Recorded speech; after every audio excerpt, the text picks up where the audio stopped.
Coach, congratulations on Thank you. making the semifinals. Coach, yun nga, it was a hard-fought battle against Converge.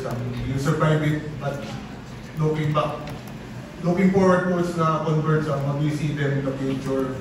Will you see them as a perennial threat in the next few conferences, maybe in a few years, with the way they played in this series?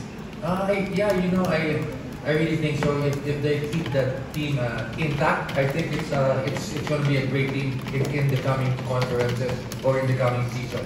Because it's young and it's just pesky. They just like to run, they just like to score. It just reminds me of a rain or shine team. They just like to run, score, look for easy baskets. So that's if they keep that team intact, in the near future, it's going to be a great team.